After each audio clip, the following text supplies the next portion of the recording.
This video is brought to you by ExpressVPN. More about them at the end of the video. Hey everybody, welcome to Burns Views, and today we're talking about the latest Denis Villeneuve film, Dune, the sci-fi journey film that is a two-parter. Let's get into it. Based on the science fiction novel, Dune tells the story of a son of a noble family entrusted with the protection of the most valuable asset and most vital element in the galaxy, the spice, a drug which extends human life and provides accelerated levels of thought. I didn't write the synopsis, that's the legit synopsis that they wrote, and it's kind of true. So going straight into the positives. Dune, in my opinion, I think is an instant classic. It's a movie that will join the zeitgeist in how we view cinema, and especially sci-fi in the years to come. The visuals are truly stunning and demand to be seen in IMAX. Everything that David Lynch failed to do, or simply couldn't do because of budgetary and technological restraints, Villeneuve delivers on.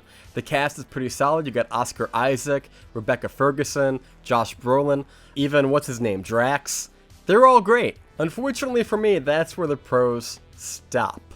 Because for a movie that's supposed to be a sci-fi adventure, this movie lacks fun, which is an odd thing to say, but it truly does. It has a couple of plot points, not many, not one that make a cohesive story, and I think that's the biggest failing of this movie, is that it's not a complete story. And I know we're getting part 2, but with that said, if you look at every single movie that's a franchise, a planned franchise, there's always some type of conclusion to a smaller conflict before going into the bigger conflict across several movies. This movie doesn't have it. In fact, it kind of ends in a way similar to Empire Strikes Back. Our heroes are in disarray, everything's kind of, sideways, things are looking pretty dour. And if this movie does not get a sequel, it's going to look horrible as a standalone film. I think it fails as a standalone film. It's also kind of a drag. What's this guy's name? Timothée Chalamet? I don't think he's an amazing actor. He seems like one of those pretty boy models turned actor that just doesn't really deliver. I'm trying to think if I've seen him in something else. I think I have. I can't remember. He's an average actor, but he's our lead. He has to carry this movie, and he doesn't really seem to do it. I mean, it's really messed up when Jason Momoa, Aquaman, is the best part of this movie. He's not even a lead. He's like 5th build, something like that. And when he comes on the screen, look, I'll put it this way. If they made a Jason Momoa spinoff of his character, I would watch the hell out of that. When we first see him, he's coming back from an adventure. Show us that adventure. I'd be down. But as far as this movie, it's a drag, guys. It's boring. Like I said, the visuals are great. The sandworms, great. The visuals of things, spaceships coming in, things landing, the technology that's in the future that looks really cool. I'm sure Apple will try to emulate some of this in 50 years. It all looks fantastic, but story-wise, which is what I care about most, it fails. And I know that people have said this many times, these are novels that are not easy to adapt. And Denis Villeneuve, if anyone could do it, it's probably him. I am a very big fan of his. But I found this to be half-cooked and underwhelming. With that said, I do think you should go see it, which is an odd thing to say, because I think someday there will be a part 2, and you're not going to be able to see it in IMAX then. So go see it now, because it looked great. The whole time my mouth was ajar. I was like, look at that. That one scene in the trailer alone where Josh Brolin is holding on to Paul and they're spinning around the sandworm that's consuming everything on the planet. That's really rad. That's really cool.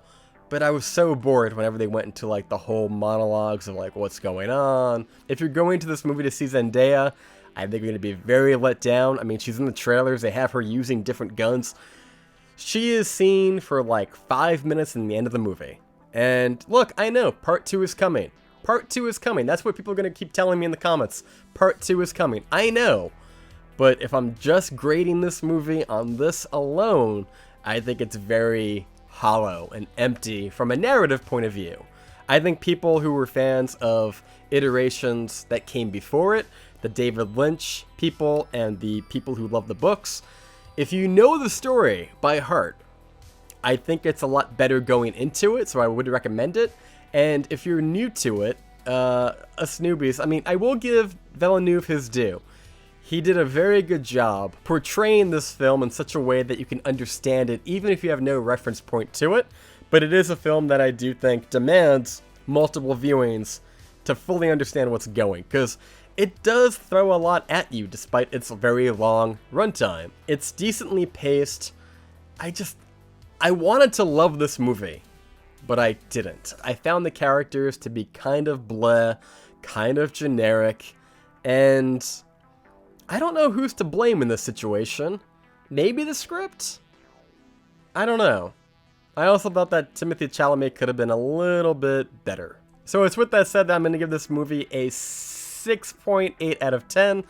I wanted it to be better. It could have been better. I think they could have made it a little bit more fun and exciting. I know the plot demands it to be somewhat of a downer. I get that.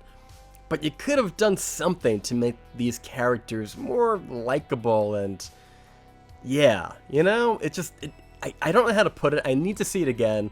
But as of now, I walked out kind of going, it looked great. But as far as the characters, if you line them all up in front of a firing squad, I'd be like, meh. Like, it didn't really, and that's no fault to the actors. I feel like they gave it their all.